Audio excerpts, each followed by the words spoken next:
మీరు అధికారులు అయినంటే మీ తల్లిదండ్రుల యొక్క కష్టము శ్రమ వాళ్ళ రక్తాన్ని చెమటగా మార్చి మిమ్మల్ని భుజాల మీద మోసిండ్రు కాబట్టి ఇవాళ మీరు అధికారులు అయ్యింది. మీ తల్లిదండ్రులను మరవకండి.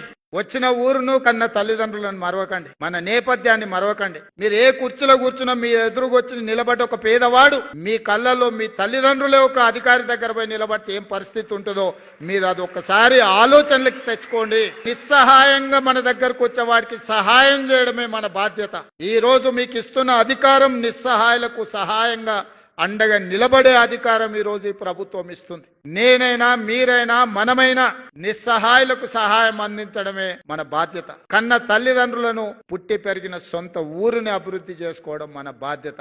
మీరు అంకితమవుతారని నాకు సంపూర్ణమైన విశ్వాసం ఉన్నది. మీ అందరి పట్ల నాకు నమ్మకం ఉన్నది.